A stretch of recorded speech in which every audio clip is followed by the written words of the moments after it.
There we go. That's better. Let's try that again. There you go. How's everybody doing today? Welcome to the stream. I'm here today with Jon DePue. I hope I pronounced that correctly. You got it. We will be discussing universalism and some other theological standpoints of his today. So first thing, can you tell us a little bit about yourself? Yeah, sure. So I have been working in Christian ministry for about 3.5 years, prior to which I went to Duke Divinity School, did my master's there. Before that, went to a little liberal arts college in Iowa, which is where I'm from originally, and studied religion and philosophy there. Yeah, I like cats, dogs, lots of other animals. Yeah, JB and I have been talking quite a bit the past couple months, or so. I guess it's been a month now, about my new cat, Carl Bart. Yeah. Who's doing quite well. I'm really in love with that cat. So, but yeah, that's a little bit about me. You're so just a little bit. I don't know who we have in the chat, but just for anybody that watches this a little bit later on. So you're are you in the ministry right now? As far as so I work on the pastoral staff at a church in Cary, North Carolina, which is just 15 minutes away from where I live in Durham. So I've been at that church for 3.5 years now. Okay, and you so you're running a podcast now. Well, not really a podcast, but you have your own stream now. Yeah, Laura and I have been doing a YouTube channel called Apocalypse Here. I've been doing it for about a month and a half now, and it's been super fun. I kind of persuaded Laura to to do it with me. She's been doing the stuff with New Testament Review, the podcast, and then more recently the YouTube channel. But she has some other thoughts that are more sort of theological that Apocalypse Here is sort of more conducive to. So we thought we'd kind of team up and do that together. So we've had a blast doing that. Yeah.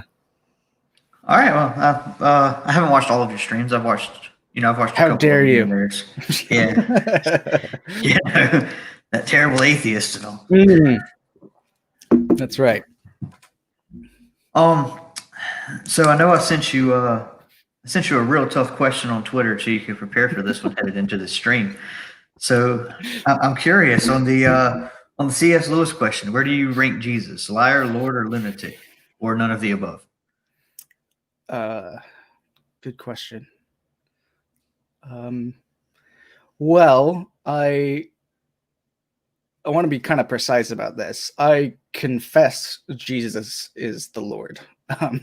So I'm not, when I say that Jesus is the Lord, I'm not saying that I can sort of reason my way to it or sort of make arguments sort of according to modern philosophical sort of discourses. But yeah, as far as my understanding of Jesus is that Jesus is the Lord, and I confess that within my location as a Christian in the church and in the circle of Jesus's revelation. So that's what I would say. I confess Jesus as the Lord. Yeah. No, that's fine. That's fine. Like I said, I've thrown that question to everybody. I'm gonna throw it to everybody on this channel, regardless of their religious. It's a good way to start out. I like that. It started as a joke when I had Dry Apologist on my channel. Being a Catholic, I knew where he was. Yeah. So you and I have kind of touched base. Sorry, I'm going to keep looking at notes throughout the day to try to. No, you're fine, man. You're fine.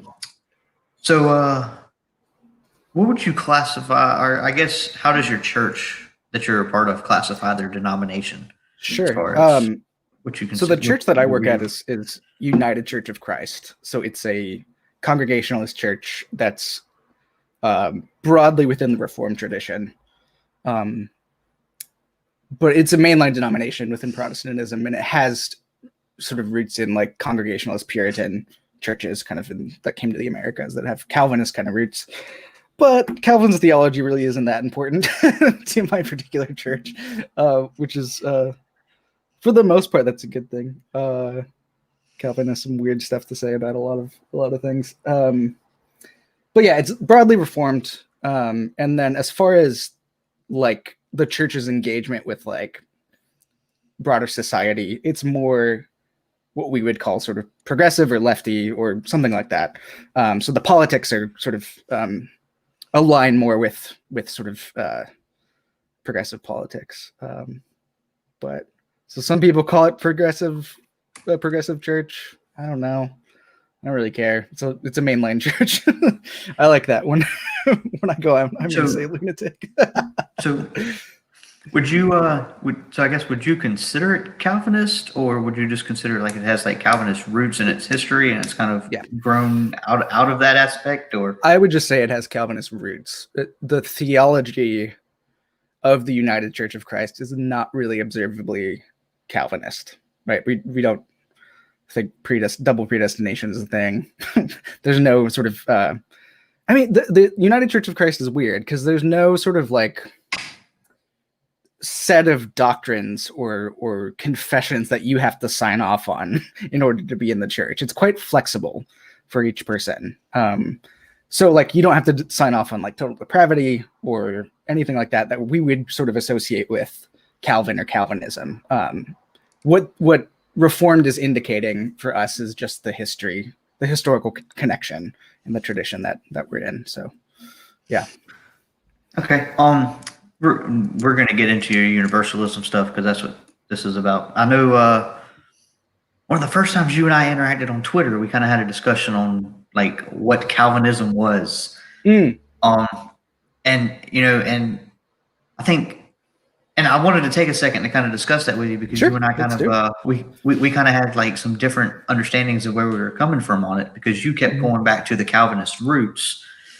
Whereas I kept trying to say, it doesn't matter to me. It doesn't matter where it started 100 years ago. It's what it's being practiced now. Yeah. Because when I talk to somebody that says they're a Calvinist, they're going to go, oh, well, 100 years ago we did this, but based on John Calvin, it's going to be, well, this is what we practice and preach in today's environment. Sure. Yeah. So, I think I don't quite remember what I said exactly. You said, I don't think you quite tracked where I was taking it, which is understandable as far as like when you're limited to do that too. To 200, where you're limited to 280 characters. I mean, it's kind of hard to always get things across the way you want to. Sure. So, onto your heresy. I almost named myself Universalist. I saw that did you see it for a while? I didn't know if that was going to be a bad look or not. So I guess for a little bit of a background, were you raised as a Universalist? So I wasn't raised in the church, really. My family was sort of, we went to church on occasion and were involved a little bit in some churches, but it wasn't really something that was sort of the center of our identity as a family or anything. It wasn't really until later on when I was in college and sort of studying theology and philosophy, and then sort of coming under the mentorship of some people who kind of drew me into the church, and I started participating in the church. And I think early on, so this isn't that long ago. This would have been like 7-8 years ago. Early on, I would have considered myself a kind of hopeful universalist, where I would say that I don't know, and I don't want to sort of impinge on the freedom of God to save everyone if God wills to do that. But I also don't want to say God is for sure going to punish certain people for eternity in hell. I was sort of, it's kind of an agnostic position on that, right? So that's kind of how I started off, and then kind of slowly moved more toward a kind of pretty confident universalist position where I'm at now. And some of that was reading some of the modern universalists like David Bentley Hart, and then some of the early universalists who were in that tradition, like Gregory of Nyssa, Theodore of Mopsuestia, some others sort of early on. And then I kind of became convinced, I think this is a really coherent account of Christianity, really. And it was really attractive. So eventually I became a universalist, yeah. Yeah, I think Spartan, who's in the chat, has said that he's like a hopeful universalist. He's not Yeah. he's not Yep. completely convinced of it, but that's kind of where he wants to be true. Mm-hmm. It's a very common position. Yeah. And I understand it. I think it's I don't mean pious in a kind of negative sense, but it is a very kind of respectful posture to take toward toward God and God's sort of decision making, right? Yeah, it just didn't satisfy me. Even as far as growing up. Yeah. Even as far as growing up, when I was involved in the church and I was actually going to church, it wasn't until around the time that that Rob Bell came out with his book on universalism before I never actually even heard. Right. Yeah. Right. I think the only like early church figure he talks about is Origin, right? I think that's the only guy that he brings up. But yeah, he really kind of popularized it. And he didn't even really come down super strongly on universalism. He was sort of presenting it as a possibility, right? And then evangelicals just went nuts on him for doing that. Yeah, for even posing that possibility. He was raked over the coals. Like, oh my gosh. Oh my gosh. That was big to do. So I still want to try to get him on for yeah, we should try. Yeah. You said you wanted to come on for that one, so I mean, I think I would love to do. I think I would love to talk to him. We should probably take over Spartan's channel for that because he's got more. So that's the first step. Is yeah. Well, what we need to do is bring our collective minds together to get him the most subs, and then once we do that, then we can overthrow. Yeah, we got to get him monetized first. Exactly, and then we'll take his money. Sorry, Spartan. So I guess as far as your universalism goes, would it have been arguments outside of the Bible made by other people that kind of pushed you in that direction, or would it be like your actual understanding of Scripture itself that kind of pushed you in that direction? Yeah, I think it's a combination of both. I think there's good textual evidence for it. A lot of it's in the Pauline corpus, and some in the Johannine literature, and honestly some in the pastoral epistles, which is kind of surprising. I was surprised by that. We tend to think of the pastoral epistles as sort of really conservative, these conservative sort of letters that were written kind of later on. But I realized that the Universalist data is really all over the place, and much more so, I think, than the sort of harsher judgment texts, whether they be sort of destruction texts or some that have been read as sort of eternal torment texts. The Universalist stuff really outweighs that. So if we're just going by sheer math, the Universalist texts really do seem to dominate. So initially that doesn't really tell you much. It just says they're all over the place. So what do we do with that? And I think the most persuasive thing textually for me is that I think beginning with the Universalist texts and saying, okay, this seems to be where the entire cosmos is going, toward a final restoration of all things. If we begin there and then go to the destruction texts, we can actually make sense of them within their own sort of eschatological sphere. There is a sort of end and a destruction that's happening first. There's a judgment that happens. And so those destruction texts are actually within a sort of prior eschatological horizon, after which all things are reconciled back to God. I think if you go the other way around and you start with destruction as the ultimate end of everything, or eternal damnation as the end for a certain group of people, you can't actually handle all of the Universalist data. You have to say it's hyperbole. It doesn't really mean what it says. Not everyone's going to be reconciled, right?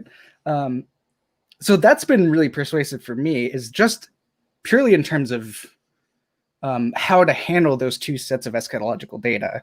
Going with Universalism seems to be the most coherent approach that doesn't sort of reduce certain texts to hyperbole, but actually handles them for what they are.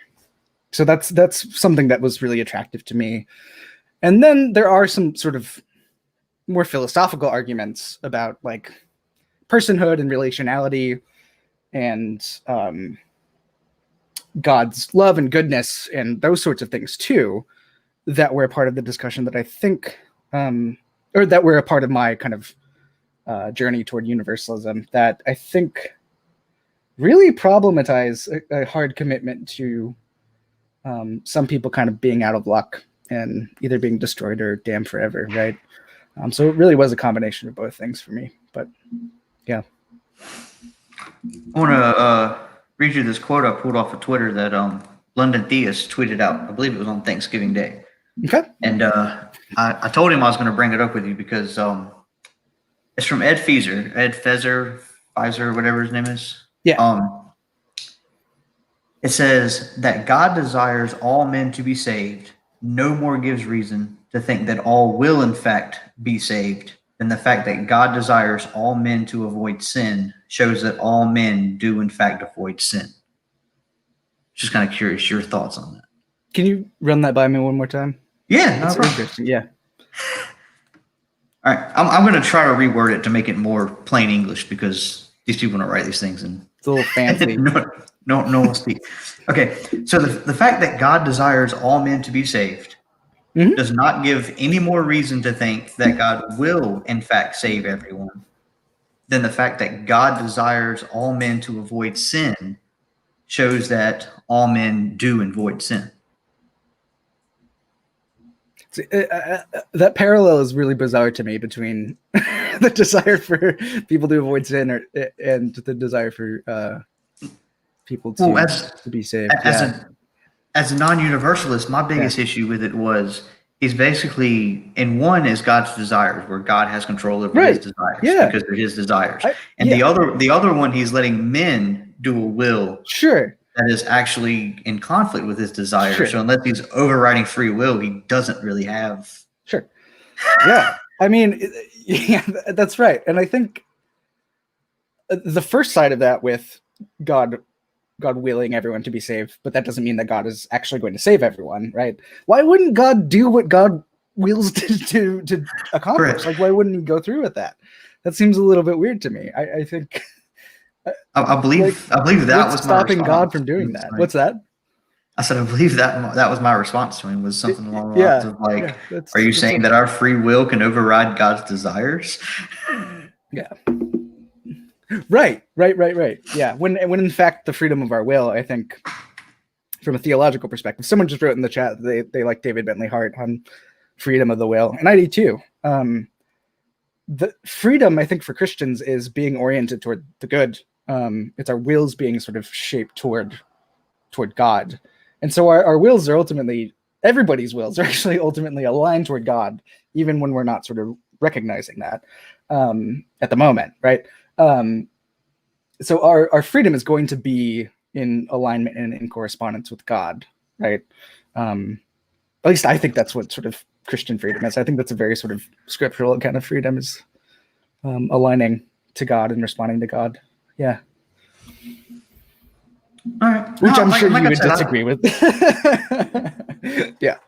But I can't even tell you for sure where I stand on the whole free will situation. So yeah, I don't like sort of libertarian free will, sort of late modern libertarian accounts of free will. I think those are kind of, they don't make any sense to me. That freedom is just this sort of spontaneous act of volition, right?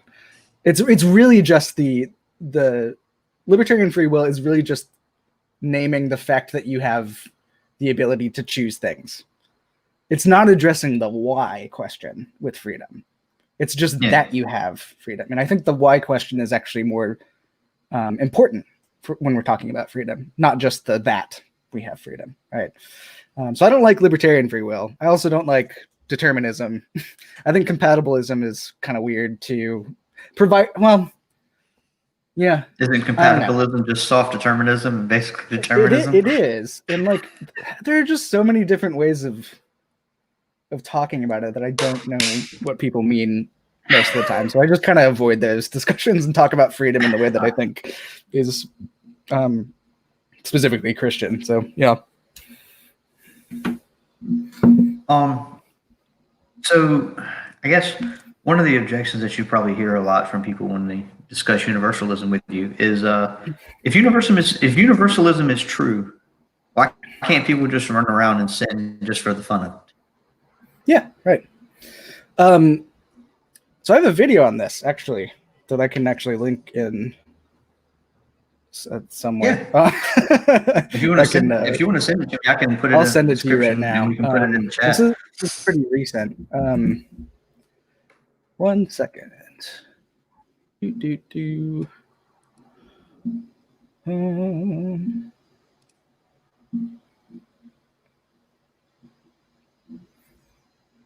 Sorry about this. Being slow. We're pros. Yeah, we're very professional, JB.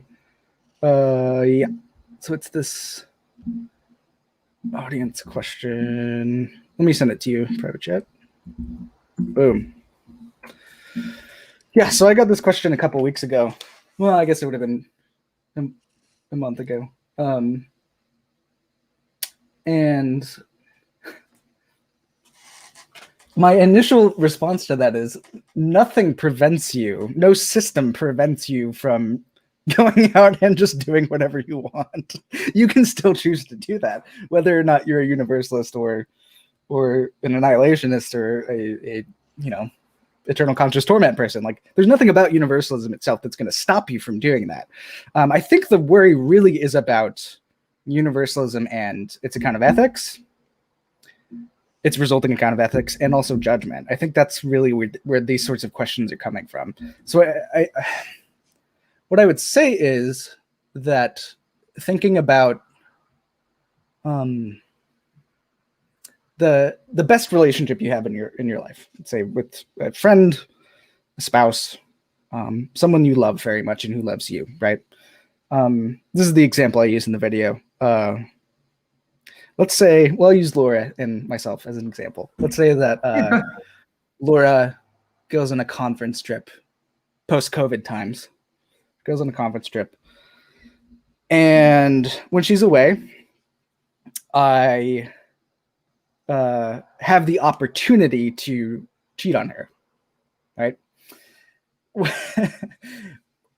So what would you think of me if, when Laura came back, I said to her, "Hey, sweetie, I hope your trip was good. I had lots of opportunities to cheat on you, but I didn't because I figured you'd find out and you'd be really, really upset with me." And that's the reason I did it. If I wouldn't have gotten caught, if I knew I wouldn't have gotten caught, I would have done it. That's a horrible husband to say that to their spouse. That would also, I mean, there are tons of other situations that you could think of with like friendships too. But that's the way that people tend to think of our relationship with God, right? Is that we have to be threatened with the possibility of being punished in order to do the right thing. When in fact, I think in the most healthy relationships we have in our lives, I don't cheat on Laura because I love her and I want to be with her and I respect her. And thinking about the pain and the awful kind of the awfulness of the event itself is enough to not do it. It's because I love her and she loves me, right? So within universalism, think about this within universalism and with God in relation to us, right? We respond to God even though God is ultimately going to save us because God loves us and because we love God purely, right, to please this person, to please this the person who created us and who is saving us, right? So I think ethics within the universalist system is really shaped in that kind of relationship of love. We do the good because we want to please God and because God loves us and we love God, right? Purely for the sake of that. There's no other sort of external threat of like damnation that's driving that. That's kind of weird to me. That doesn't seem like a relationship. That doesn't seem like a loving relationship, right? As the example I gave kind of shows. So, yeah. Oh, I think you're muted. Yeah, it kind of seems more like a, and I know like atheists say this kind of thing all the time, but when you put it in that perspective, it seems almost like an abusive relationship where it's like, It you know, would if be you an have abusive like, relationship. you know, it's, Yeah. you've got torture if you step out of line as opposed to, you know Yeah, what I mean? think about parenting too, because you have a child. I don't know if you have more than one child or not. Two children. Think Two about child. parenting, two childs. Think about parenting too with this. Like if your child is stepping out of line in some way, and disobeys you, something explicit that's given to them, you don't abandon your child or punish them so severely that you actually cause them deep physical harm and trauma, right? That wouldn't be a good parent. That wouldn't be a loving parental relationship. But we think about God in that way a lot of the time, and that's awful. If we really think that God is a communion of loving persons, a divine family who loves us and has drawn us into communion with God's self, I think, given what we know about the best relationships that we have in our lives, that God is like that, and even more so, right? So.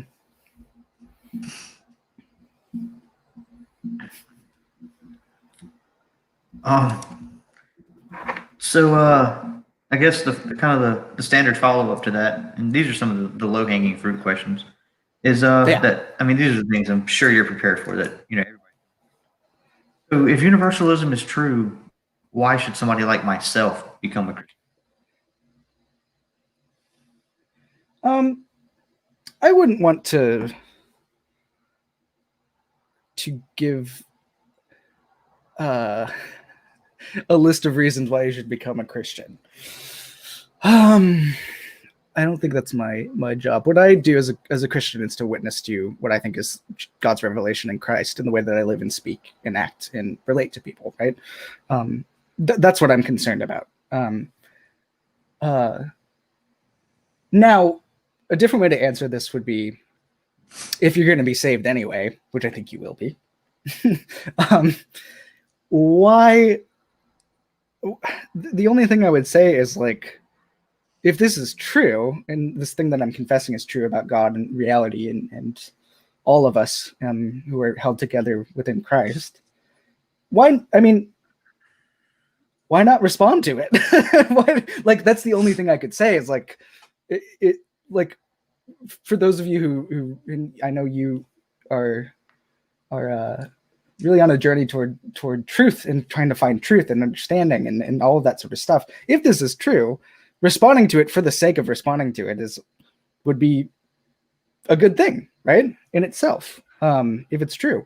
There's no other sort of measure for that, I don't think. Yeah, I think that's what I would say, is I can't really convince you to buy into it, or that you should. What I would say is, if it's true and we're all going to be kind of reconciled back to God, it seems like a good thing to respond to. It's not going to make you a more kind of like moral person or like something like that, right? Or it may change certain habits in your life, and I don't know. I mean, the obvious ones would be sort of related to church stuff, but like, I don't know. Yeah. That's fine. And I mean, you kind of touched on it, because I mean, I can't speak for everybody in our chat, but that's watching the stream now. But hopefully, with this kind of concept that I'm doing right now on my YouTube channel, I mean, I can show that I'm trying to get an understanding and get, you know, some kind of aspect of what's out there. Because right, you know, absolutely. So do you hold to a one? I did a little bit of research headed into this as far as universalism goes. Sure. And I know there's different aspects of universalism. There's different types of universalism, I guess you could say. Do you hold for a salvation for all? Yeah. Yes, absolutely. Everyone's saved. I thought there was so more. No, yeah, I do. No. So no annihilationism, nothing as far as that goes. So I would situate. This is kind of what I was getting at with the two different eschatological horizons that we have in the text. The two different kind of sets of text. We have the destruction, kind of annihilationist stuff, and then we have the universalist stuff, which I think actually is the scholarly consensus in the New Testament, is that those seem to be the two sets of images, right? That we come across.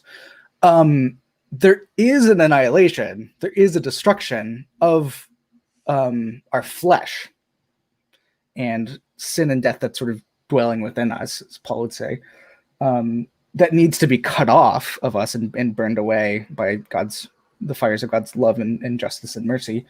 But we still make it through into the age to come. So there is an annihilation of our old self, of all the ways that we collude with evil. And when we all do in various ways and to varying degrees, that stuff needs to be burned away. So that's annihilated. Sure, I'm happy to talk about that. But you as yourself made in the image of God moves through into the age to come, right? So that's how I would kind of talk about those two things. Yeah. So just to kind of take it back, because I think I jumped into the tail end of a conversation between you and Spartan the other week. You were having, I think, a discussion, and I think purgatory came up. Yeah. And and sort of the way, and sort of the way I understood the way you were saying it was, whether it's called purgatory or it's called the cleaning room or whether it's called new body manufacturing, plant two. I like that. The transformation room. The transformation room. I like that. Yeah. Right. You believe you kind of hold, and where it happens is completely unknown to you too. Yeah, I don't know. Yeah. I mean, there's some. I think I brought this up that there's some weird time stuff, space-time stuff. Really, once we're resurrected, I don't even know what space and time means at that point. So when we think of a space, or like a place where you could walk around, right, and sort of move through linear time, I just don't know. I don't know what it's going to look like, but it seems like the images we have are of some kind of refining fire that burns away our flesh. I don't even know it's actually going to be a literal fire, right? This is imagery. This is like fire language is used all the time to talk about refining and burning away. But is that really what it's going to be? Is God literally going to have like a blowtorch or something? Probably not. Right. So, yeah. I do. And I mean, you were talking about with the imagery and stuff. I mean, I've had conversations where I kind of hold the same aspect when people talk about like, roads of gold in heaven. Like gold serves no purpose in heaven. You know what I mean? Gold is valuable here because we have monetary systems based around it. Yeah, it serves no purpose in a spiritual realm. I mean, same thing with like imagery of like houses, right? Rooms to stay, all of those sorts of things, which are getting at sort of the comforts and being safe and secure and having a place, right? Do I think there's going to be like a ton of houses or apartment buildings or something in heaven? I don't think so. But it's getting at something important about the age to come, though, which is that we have a home with God, right? And we have our own place with God and in God. So yeah, I think you're totally right about that. I was looking forward to my condo. I was looking forward to my condo. Yeah. I mean, I don't own a house yet. I was kind of banking on, going to heaven and finally getting to to have my own house.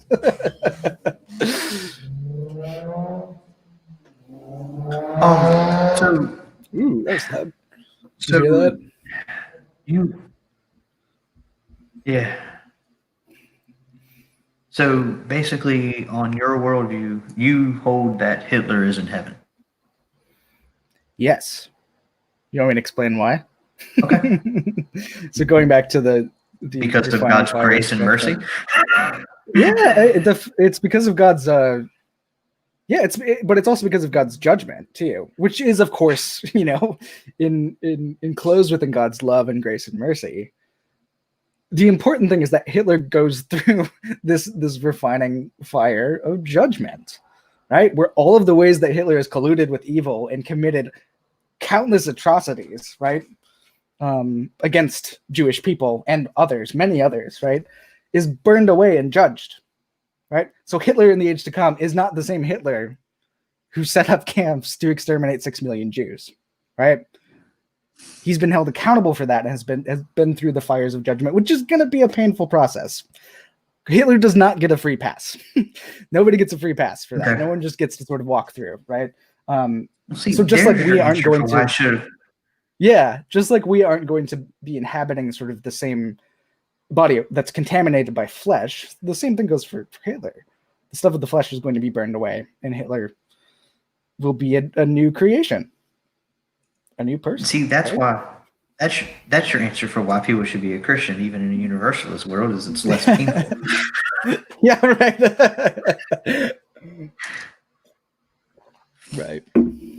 Can you did you see the comment I posted up on the screen? The Lord just pulled away on her motorcycle. Yeah.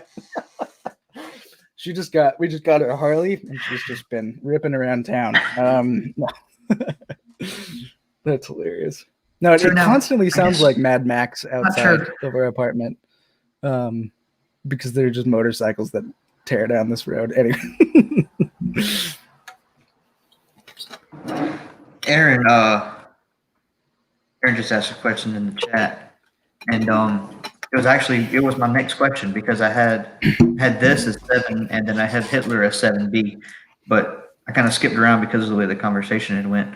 I'm not sure where your theology holds as far as I mean, I'm sure because it's in the Bible and it's kind of preached or whatever. It was there was a rebellion with Satan in the third. So do you hold for a salvation for Satan and the angels also? Yeah. Talked about this a bit last night or yesterday afternoon with Sentinel Apologetics. I haven't thought much more about that in the last 24 hours. So I'll kind of give the same answer, which is I don't know. The reason why I don't know is, one, I haven't really studied sort of accounts of Satan very much and what that means in relation to salvation. I just haven't. It hasn't been a subject that I've really gotten into, but I do need to, because it does come up quite a bit in these sorts of discussions. Second, the Bible's kind of unclear about this, about the role of Satan and God's sort of response to it. So you mentioned the sort of fall of Satan narrative, right? Which tends to be the dominant depiction we have, right, of Satan being a fallen angel, goes down to hell, now rules hell. That sort of kind of somewhat of a caricature of what's actually going on. But then you have somebody like Paul, who it's hard to say how Satan fits into his cosmology. It's hard to know if Satan is actually sort of an individual being, like a guy kind of wandering around in hell, or like kind of, I don't know, is having a specific sort of individual ontology, because he's so clearly connected to these larger kind of cosmic forces of sin and death and evil and the powers and all of that. So he's kind of entangled within that kind of nexus of evil powers for Paul. And so I have a hard time untangling that and saying, is Satan actually this individual who needs to be saved? Or is he a part of this larger problem that's confronting humanity that needs to actually be destroyed, right? Sometimes Paul will talk about Satan needing to be destroyed, or Satan needing to be overthrown, like we're going to do to Spartan theology, from his throne, and rendered ineffectual, right? You get that language in 1 Corinthians. So you have this language of him needing to be overthrown because he's ruling this age. You have him kind of being tied up with these powers that need to be destroyed in full and done away with completely. And then you have other kind of accounts of Satan where he does seem to have this more kind of personal, individual characteristic, right? So it's unclear to me. I would say if Satan is saved, the same would go for him in terms of the judgment process as it would for Hitler, right? Satan doesn't get some sort of other pass or another route. I think that's the only way for God's creation to come through into God's presence in the age to come. So if Satan is saved, kind of same process. Yeah. I hope that's helpful. It's complicated. It's complicated. And I mean, and kind of my follow up to that, which I mean, you kind of answered, but I'm gonna kind of rephrase it a little bit. So would you say right now, because you don't really have a standpoint on the Satan and the angels question, would you say that right now your personal theology, you kind of like draw a line between like spiritual beings and earthly beings, where like these earthly beings are cast as Universalists, but we'll draw the line for the spiritual ones. Good question. Right now, really not like a finale kind of thing, but that's kind of where you're at right now. That's a great question.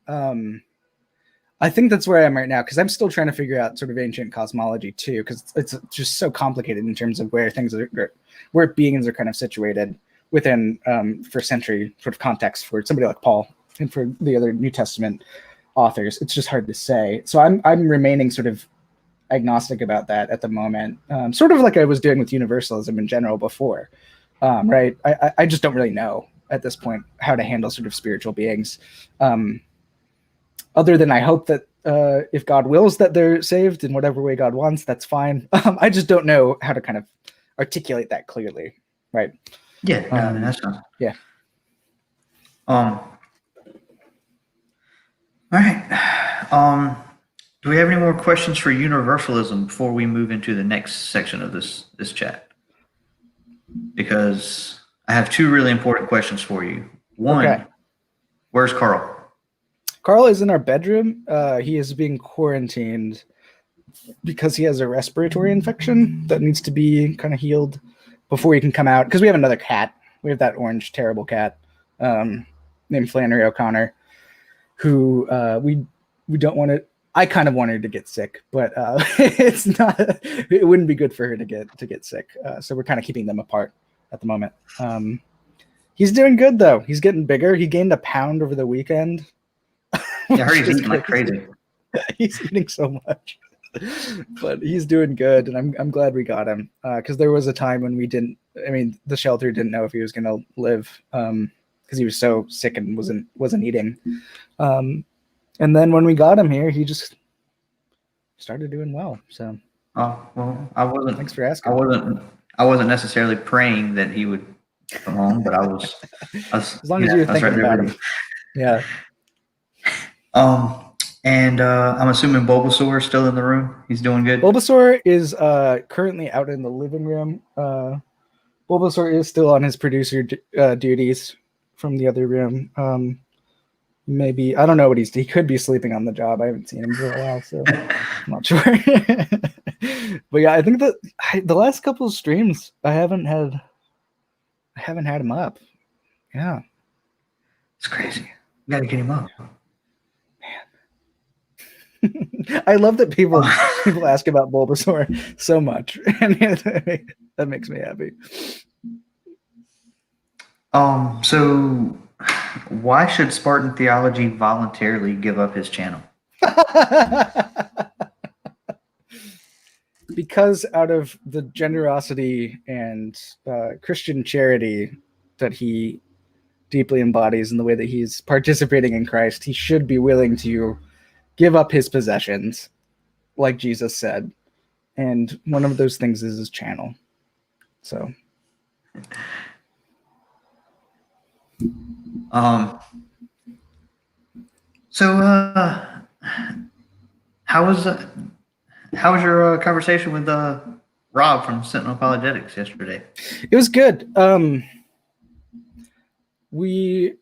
conversation ended up moving toward universalism. So we talked about that quite a bit, and sort of judgment stuff, which I think people get thrown off by. I think the perception of... There are a couple of things I actually wanted to mention. One is that people think that committing to universalism means you don't have a place for judgment and everyone kind of gets a free pass, right? When I'm saying there actually is an important role for judgment within its own eschatological horizon. We did it. Where there is a judgment within its own eschatological horizon, and then through that, all of the cosmos is drawn into God, where he is all in all. So I hope it made that clear, that there is a clear role for judgment. It's just not the sort of retributive judgment that we think of, that a lot of people think about, where some people need to be punished for stepping out of line or for not having faith or something like that. And then other people kind of make it through unscathed, right? It's just rejecting that account of judgment, because I don't think that's what's revealed in Christ or the gospel. I just don't think that fits with what the gospel actually is. The other thing I would say is that a common perception of universalism is the sort of like different ways up the mountain approach, right? Where each sort of religion or non-religion, well, I guess you could talk about worldview. Each sort of worldview is its own kind of journey up the mountain toward God, and everyone will sort of eventually get there and meet God and sing Kumbaya around a campfire or something. It's not what I'm saying either. I'm actually saying that this is actually very Christocentric.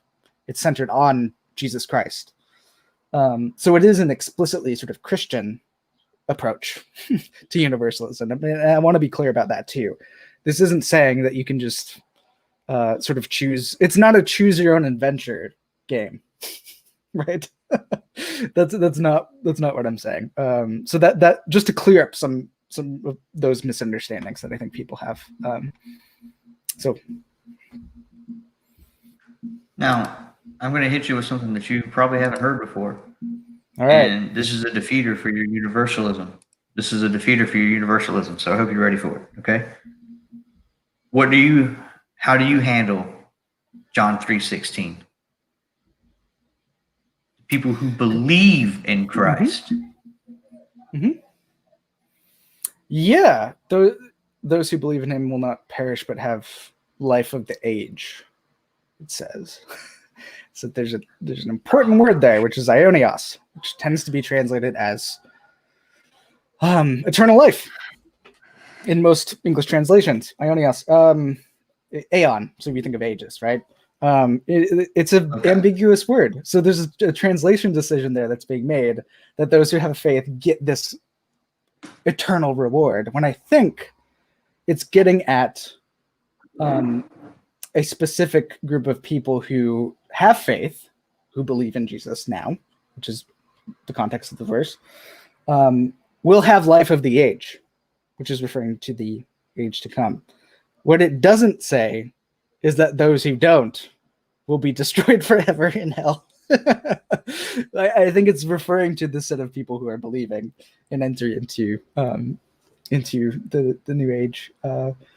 And just those people. I think that's what it's talking about. It's not discounting universalism. I think it has its own kind of place. It's referring to its own kind of its own target of people. So, and of course you have to read that. And I would want to read this. This is kind of pulling from Gregory of Nyssa. We need to read these texts. So I don't want to say we need, because you don't have to.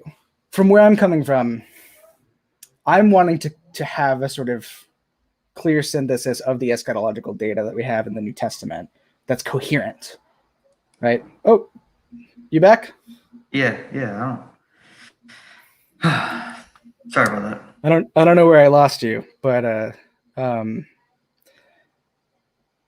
yeah. So what I'll say is, I think we need to understand these passages that seem to have, another way to put it is have a kind of conditionality in them. In the light of the larger story of all of the cosmos being restored back to God. And then those things can sort of fit in within that, where you do have people clearly believing and being saved. That's true, right? What it's not saying is that those who don't, right, are screwed forever. Okay? So within that larger kind of narrative that I see as being the real eschatological horizon of all horizons, that's how I would handle that text, right? And there's a bunch of stuff in John that's pretty universalist too. God dragging all things back to himself in the end. So yeah. You might have froze again.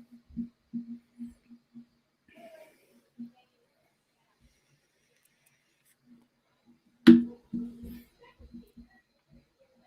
is my opportunity to take over JB's channel. Welcome to Talks with JB. I'm your host, Jon DePue. We're going to take this channel in a very different direction now, and it's going to be a channel about cats, and JB's just going to have to deal with it. So shout out to y'all in the chat. I don't know who's still on. SJ, Spartan, Aaron. I'm going to see if there are some questions back there. I think I saw one from Aaron early on. Let's see. I took over your channel, by the way. Yes, no.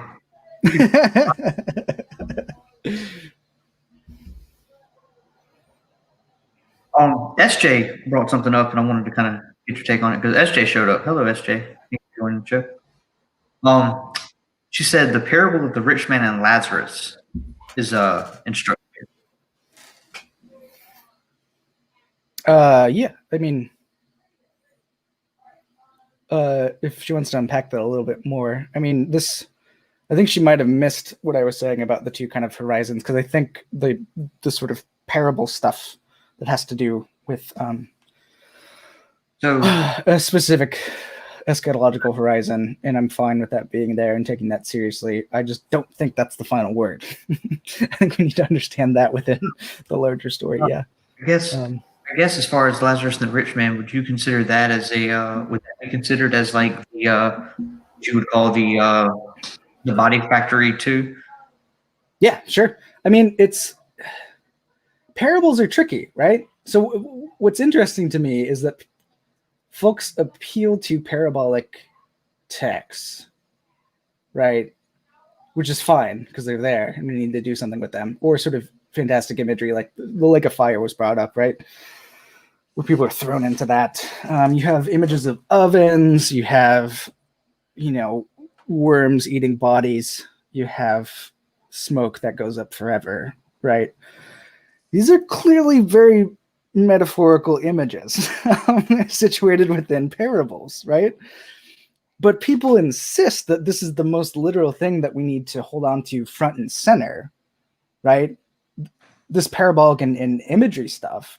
But then when they handle the universalist stuff, which is much more straightforward and almost kind of doctrinal. I don't like using that word very, very much, but like they're clear statements. They're not infused with sort of parabolic imagery. They insist that those are hyperbole. And then the parable stuff is not. This is the real concrete stuff. Why? I've never, I don't know. This has always frustrated me because I think it needs to be the other way around.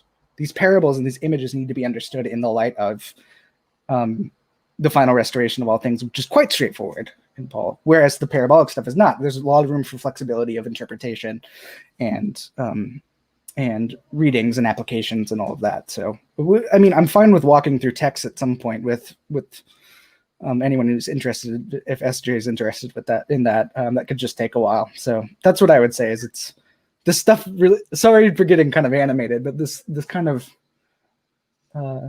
irritates me a little bit. But I'll get over it.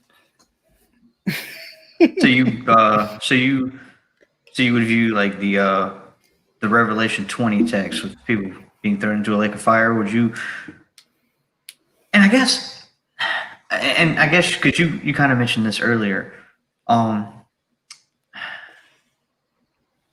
got another question from SJ. I'm gonna get to in a second. So I guess we can consider the lake of fire sort of this imagery kind of text that we were kind of discussing about earlier. As far as like streets of gold, lake of fire. Yeah. But I mean, I guess the biggest problem that I have with that kind of thing is, what is the fire going to do to an immaterial, like, soul? Good question. Apparently burn it away. So it like at this point, someone would need to step over and say that the fire is the fire is metaphorical, right? Right. Someone would have to concede that. And as far as if you're looking at it from a first century kind of context, I mean, that's kind of, I mean, you could expect that kind of thing. It's like, okay, because how did you destroy stuff first century? You destroyed everything with fire. Yeah, you burned it up. Yeah, right. So I mean, I can see where that hyperbolic imagery kind of comes into play as far as that text goes. Yeah, and Revelation is hard. I wouldn't want to go to that for straightforward eschatological kind of statements, because it's not. It's crazy. Yeah, and I think Revelation is actually much more of a kind of political text than it is a eschatological text. I think its I think- intention is to deal with sort of this problem of Rome and this communities of people who have been sort of under the foot of the Roman Empire, and this is addressing that primarily. The beast, right? Like this is really the context for this. So I wouldn't want to sort of just try to extract eschatological meanings from Revelation. I think that's too simple, way too simple. Yeah. Well, to me, I was like I told you, I did a little bit of looking into universalism, and I was listening to some people talk today about universalism and stuff. Really well spoken guy I was listening to today. I'll have to find who it is and send it to you. I'm sure you probably know who he is. He's a big to do. But I mean, speaking of Revelation, he was talking. He goes, there's basically two kinds of people when it comes to Revelation. There's the people that tell you that they don't really understand Revelation. And there's the people that say that they understand Revelation and still don't understand Revelation. That's good. I think that's absolutely correct. Absolutely correct. I mean, that thing is just like so completely different from everything else that you have leading up to it. I mean, it is. Mm-hmm. Yeah, absolutely. So I worried that just pulling text out of that is not a good practice, right? Just pulling things out that seem to oftentimes seem to support what you already think, right? Yeah. I'm still gonna be able to hear you. I'm gonna walk off for a second. It's getting kind of dark over here. I'm gonna try to cut a light on in this room, see if it helps some.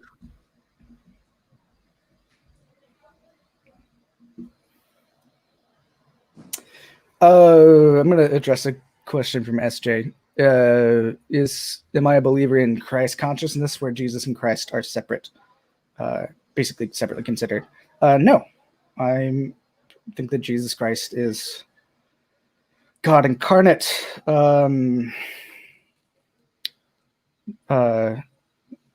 Hypostatic union is involved there. Two natures. Without mixture or confusion of the natures involved. Jesus is true God from true God, light from light, right? So I'm actually very much committed to sort of the creedal affirmations about who Jesus is. That's an interesting question, though. I think the perception of me a lot of the times is that I'm just a progressive Christian. I'm not. I take the creeds very seriously. In the heart of my faith. Yeah. Resurrection bodies, even being able to eat. Yeah, Jesus' resurrected body can eat. That's right. Yeah, disciples don't realize him until he actually sort of has a meal with them, right? Yeah, it's interesting. So I guess that kind of brings me to something else that I just thought of. Where do you stand on the afterlife? Do you believe that? Because I know there's wide varieties of views on it, as far as not even aside from universalism. And whether or not there's eternal conscious torment, and I mean, there's so many different varied varieties on the afterlife. Do you hold that once you die, we go to heaven, or does everybody go to heaven with a mass general resurrection of the dead at the end of time? Or have you not Great put that much thought question, into and it? very complex. At least my understanding of it is kind of complex, and I want to figure out So again, there are some space-time problems here, right? If you need time to formulate your answer to this, I mean, please, I'm not trying. I think there are some space-time problems because I think when a person dies, they are with the Lord, and they're at home in God immediately, right? So they're there. I'm trying to think of a way to illustrate this sort of visually. They're kind of ahead of us already in the age to come with Christ. In a certain sense, because we're already resurrected in a kind of qualified sense, as Paul would say, we're there too, in a sense, but not fully. I don't know if JB's still on or not. So they're currently experiencing the resurrection fully and completely, and we're kind of have 1 foot in the present age and 1 foot in the age to come. But then at the end of the age, I think there will be a mass resurrection of people who are being raised and ultimately going through into the age to come. From the point of view of our perception, even though from the point of view of their perception of people who have died, they're already there. So that's where the funky time stuff is really really tricky to kind of get through. So JB had to take a call, so I'm back as your host of JB Talks with JB. Any more questions for me from the chat? I'm gonna see if there's some stuff on universalism that I didn't really cover that might be important.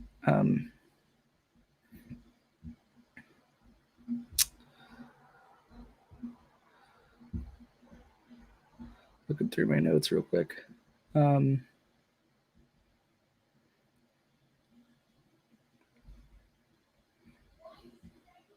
Yeah, I think the thing that I want to, let's see, Spartan. My dad called. Oh no, you're fine. Does John hold the divine simplicity in other parts of classical theism? He probably has some nuanced take on this, but I'll ask him anyway. And the floor is yours. Yeah.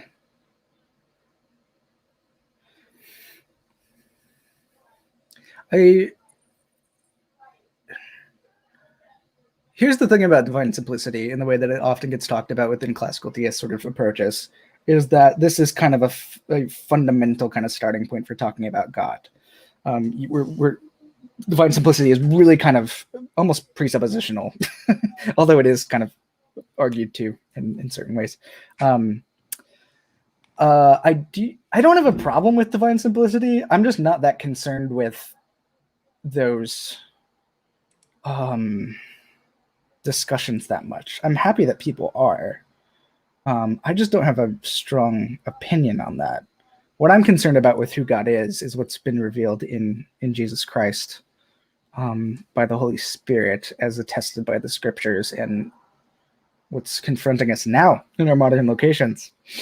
But those arguments are fine. I'm just not that interested in them. And so I probably don't have a satisfactory response other than, yeah, it sounds, divine simplicity sounds good. Sorry, Spartan. I know that's probably not the most satisfactory answer, but I'm just, not super interested in that. What I've heard about with divine simplicity and the arguments that I've come across, I don't have a problem with them. Yeah.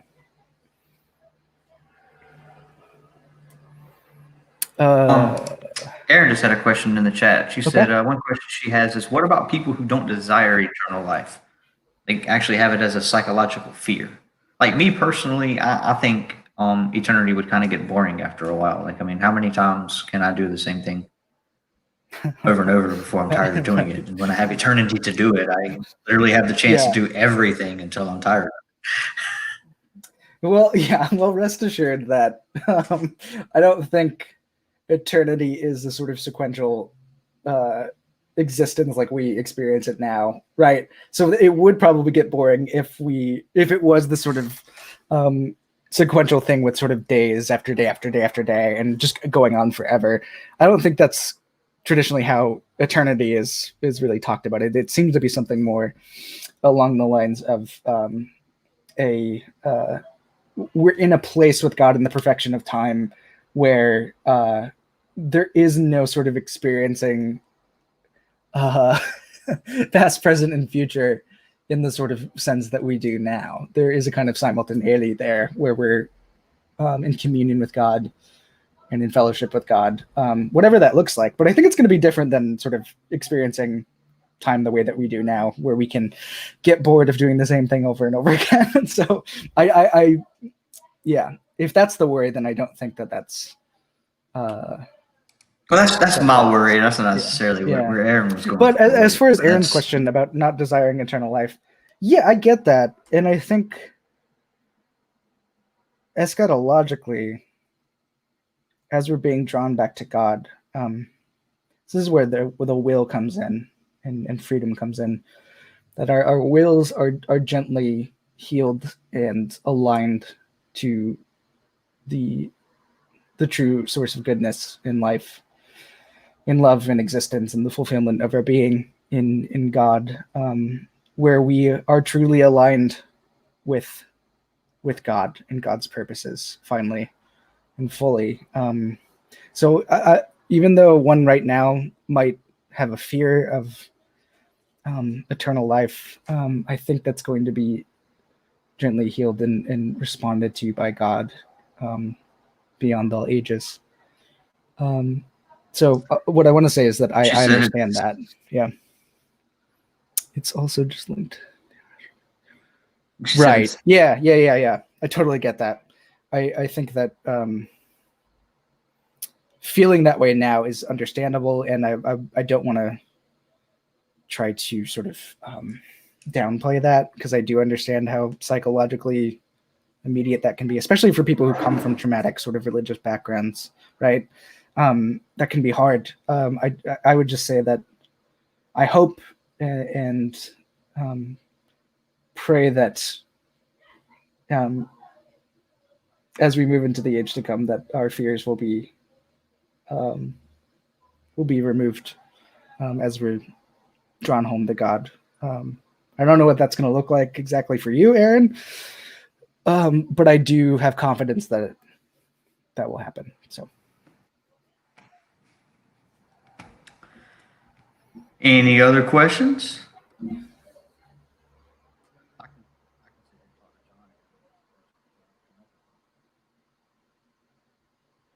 Panic attacks quite often, Aaron said in the chat. I totally get that. I've dealt with panic attacks. Man, I hate that stuff. That's last year I struggled with them almost on a weekly basis, honestly. Not for reasons to do with the same thing as that Aaron has, but yeah, one time. This is going to be the password to Spartan's channel. But yeah, what I'll say to Aaron is that, like, I totally feel you with that, and the panic attacks are unbelievably excruciating to go through, and I hope that there are ways you can manage that. And for me, it was honestly, I don't want to give medical advice because I'm not a doctor. It was honestly kind of messing with the medication with not messing with it, the doctor adjusting my medication, my antidepressants and anti-anxiety stuff. And then eventually, it kind of clicks into place, right? Because I don't know if you've experienced sort of antidepressant stuff or not.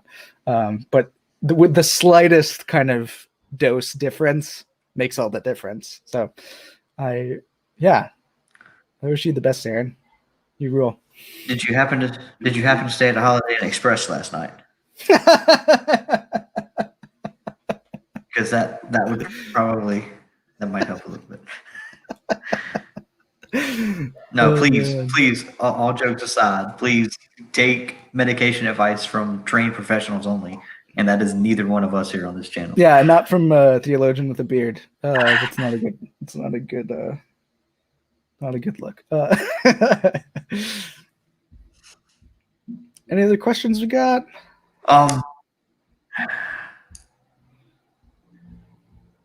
Aaron said you're awesome. Thank you, Aaron. So are you. Yeah, I saw that.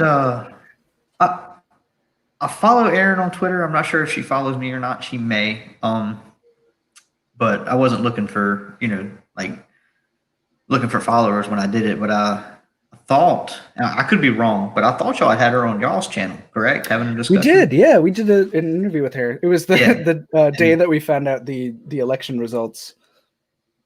So we were we had champagne and we were kind of celebrating, which was very fun. So I made sure I threw her in the tagged thread so that she could come, because I figured you and her kind of got along if she'd been on your channel and stuff. So. Erin's awesome. Yeah, I hope you can get to know her a bit. She's a really, really wonderful person. Is SJ still here? You got any more questions, SJ? I know you missed the first part. I know you missed the first part of the chat, so if you had anything that you wanted us to kind of tie up with you, without you going back, I mean, hopefully you go back and watch it from the beginning. It'll help me get Yeah, some and then if I views don't know if up she's and still some here, but time if up. she has questions about the front end of the video, I'm happy to respond to those. But So, yeah, I thought it's been a pretty good little chat. Hopefully, I wasn't too tough on you. I told you I had some zingers ready for you. yeah, I mean, I'm gonna have to go recover somewhere. But, no, I appreciate you asking me to come on. This is fun, and yeah. What were you gonna say? SJ says she thinks she heard you say you believe Jesus resurrected, so we're good. Yes, I do. Also, Spartan theology knows something very SJ. important. Yeah, go ahead, JB. SJ, I do want you to know, if you go back the very beginning of the stream, I did ask him the C.S. Lewis trilemma, and he agreed that Jesus was not liar, Jesus was not lunatic, but Jesus was Lord. So we did cover that at the very beginning. So. Yes, I believe in Jesus' resurrection. I think the resurrection is the thing on which our faith stands or falls, as Paul would say in 1 Corinthians 15. Yes. I did hear you and Spartan say a little bit about that yesterday. I was listening to it for a little bit. Yeah, I think a difference would be in terms of the provability historically using the historical critical method of the resurrection. I think it's a different kind of topic, but for me, in terms of the thing that my faith and confession and life stands on is Christ being raised from the dead. And that means that we're joined to that resurrection. That's the other part of this too, right? It's not just that Christ was raised sort of back then and 2,000 years ago, right? I think the good news is also that we're joined to Christ's resurrection. I talked about theosis quite a bit with Rob yesterday, that God becomes what we are so that we might be joined to God, right? I think that's the heart of the gospel. Anyway, yeah, we talked about the cat. Spartan said that we didn't discuss Karl. He said y'all didn't even mention Karl Barth. I said we did discuss that. I intentionally did that. I told JB yesterday that I would not be mentioning Karl Barth. Oh man, I don't know enough about Karl Barth. I looked into a couple people talking about him today. Apparently, he was from Switzerland, if I'm not mistaken. Yeah, he's Swiss. Yep. About 50 years ago or so, apparently had a really big, complex theology, and Pauline Romans, I believe, was his specialty. So yeah, so his Romans commentary. Get some of the basis of it. What's that? I said, did I get some of the basis of it for about 10 minutes? You're pretty close. So Romans was his commentary on Romans, which if you read it, it doesn't read like an academic kind of New Testament commentary. It's very sort of political and theological.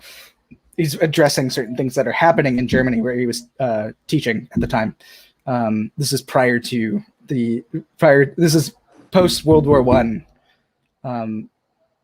And then his big work, which is right behind me, the beige books back there, the Church Dogmatics, he wrote those sort of starting in the mid 1930s. The first volume was written then. And of course, we know what was going on around that time in Germany and also Western Europe at that time, and Eastern Europe as well. So he has wonderful insights, not just theologically. One of the reasons that I really dig him is because he's also thinking about the political and social situation that he's in. He was one of the main authors of, I don't know if you've heard of the Barmen Declaration, that was written with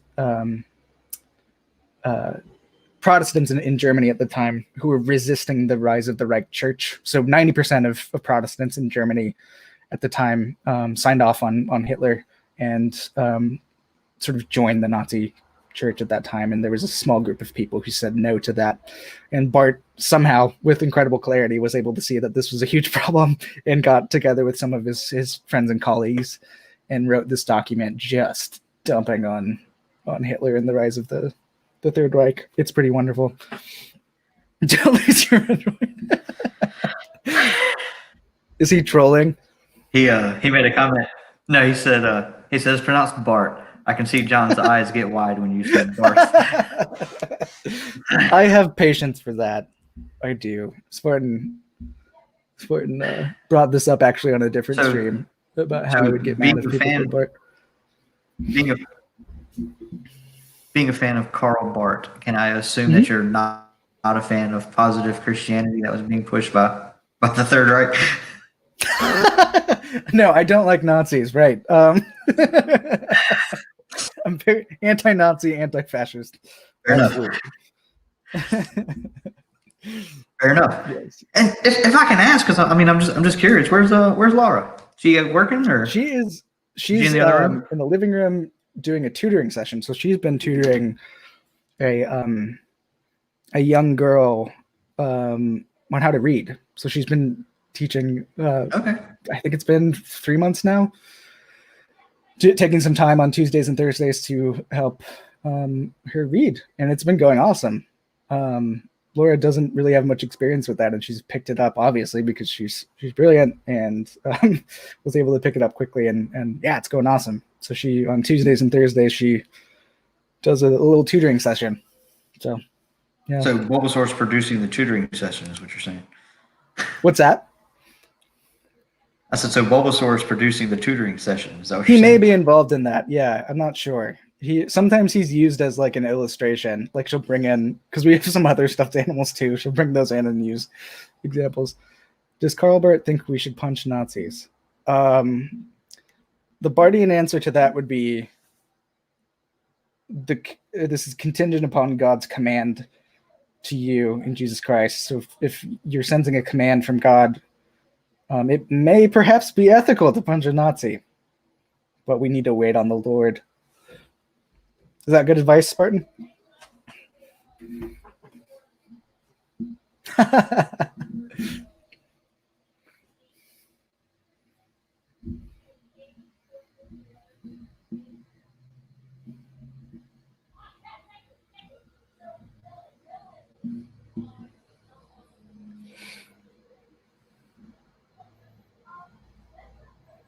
All right, we're back with Talks with JB.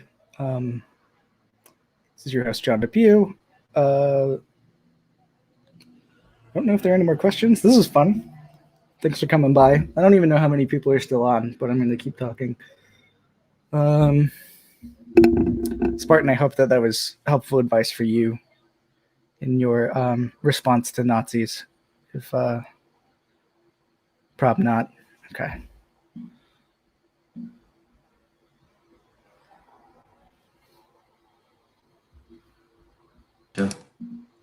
Hey. Nice. Yeah. So Laura, yeah, you can hire her as a tutor. Is she doing it online or is it in-person classes? Yeah, it's online. Because I was hoping it was in person because Spartan's in Texas, so I just wanted to make him move back to the east. Where are you at, JB? I'm in South Carolina. No way. You're one state away. I'm just outside of Columbia. Yeah. Yeah, I told you when I first started talking to you, I told you I was on like a 4-hour ride away for a cup of coffee. You probably did, and outside of Columbia. I forgot. I've been down there I probably told you this too. I've been down to Columbia and various places in South Carolina for shows because my band is based out of. I think you said you had some Greenville, right? Greenville area? Yeah, my band is based out of Greenville. One of our bands is based out of Greenville. Yeah, the Radio Room up there is where we played quite a bit. Yes, Spartan. Greenville is the crappy part of South Carolina. Oh man. He's calling Columbia the crappy part. I'm calling Greenville the crappy part. So we're just right. Spartan and I have fun because I'm a Gamecock fan and he's a Clemson fan. So him and I have a little Little rivalry. fun Yeah, I have nothing at stake in that, but it's fun to watch you guys go back and forth on Twitter with that. Oh man. So we've been going for about an hour and 20 minutes, man. Is there anything Awesome, you wanna tell us to kind of wrap up? I don't think so. Thank you for having me on, though. This is a good time. I guess I would just plug my channel with Laura Apocalypse here. Plug your channel, plug her channel, plug our new Spartan Theology channel. Spartan Theology channel, which will soon be our channel. Laura's also the host of New Testament Review, co-host with Ian Mills. It's a great podcast if you want to learn more about classic works in New Testament scholarship. They kind of walk through those in a summary form, and then they do after parties of some of their episodes on YouTube where you can come on and ask questions about the episode that was released. So that's a good time. And then obviously Apocalypse here, Christianity you can live with, as we say. You have a lot of videos on the show.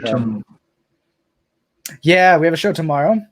Show tomorrow at 5 p.m. Eastern. With Aaron Griffith, who recently published a book called God's Law and Order, The Politics of Punishment in Evangelical America. So he's tracing kind of the history of the really complicated history of the relationship between evangelicalism and its development in the United States, and also mass incarceration and their kind of influence within that, both in kind of a very state supportive way and also in terms of prison ministry. So there's this really kind of complicated relationship there that he is going to talk about that I think is just fascinating. So if you're free at that time, come on the live chat and ask some questions. Yeah, I'm gonna go ahead and plug it for a little bit and tell everybody to go check out your channel. I think Spartan's the only one that's still here. Yeah, nice. I gotta give Spartan credit. He's a trooper, man. He's been on every single one of my streams for pretty much the entire stream. He's a good dude. So I gotta give him. He's a good dude. Your mascot's a chicken. You can't get my channel, Spartan, whenever we take over yours. Oh man, the Gamecock. There's a difference. I don't see you picking on the Universalist for having a devil as his. That's right. Well, we don't take the devil that seriously. He's so unserious that we make him blue, and he's also a mascot for our team. All right. Well, I want to thank everybody for coming out that decided to come out and join us today. Yeah, for sure. I'm trying to do something real quick. Sorry.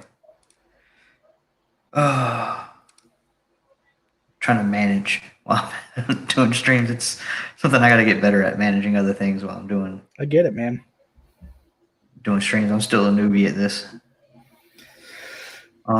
Yeah. I want to say you're probably my 5th interview on here. Nice. That's awesome. I've had a Catholic on, a Reformed Calvinist on, a polytheist on. I've had London Theist on to discuss some Anglicanism, and I think you popped in later into that one. I did for a bit, yeah. And then you, and I've got still trying to get Tobias Singer. Scheduling with that guy is crazy. Yeah. I've gotten replies from him, so he's agreed to come on. We just got to get the scheduling stuff worked out. Gotcha. That'll be sure great. He's a good individual. Yeah, that'll be a great stream. And so I've got him scheduled. I've got Steve McRae coming on next week to do discussion on agnosticism. And I love Steve. He's a good dude. Why it's not the same as atheism. And I've got a deist that I've had a stream scheduled with that fell through because I got called into work on my day off. So gotcha. We I'm going to get that rescheduled and get that done probably first of the year. And I'm going to do with a stream with a Hare Krishna also. Very nice. Yeah, you've got a really nice kind of diverse set of people and perspectives. That's awesome, man. That's really good. I want to, man. And like I said, I'm reaching out to other people and trying to get a better understanding. And that's my thing, because I want to understand the best parts of the positions as opposed to Right. being able to, argue against what nobody believes. Exactly. And Yeah. I want to kind of build a section, where if somebody's like, well, you believe such and such, or they believe such and such. It's like, look, man, here's a list of their beliefs. Here's what they believe. Here's, an entire rundown on it. And, Yep. I try to preference everything where it's you're not speaking for all universalists. You're speaking for Jon DePue. Yeah. You're speaking. Exactly. So. Yep. I think that's a great approach to all of this. That's like me trying to speak for all non-believers. I mean, it's so diverse. Yeah, and right. So range. I mean, you're not gonna. Exactly right. So, all right. Well, I'm gonna go ahead and end it down. You can stick around for a Sounds minute. good. We're gonna have a screen after this, but so thanks everybody for watching. Go check out Jon DePue's channel, Apocalypse Now. Check him, follow him on Twitter at @J_DePue. And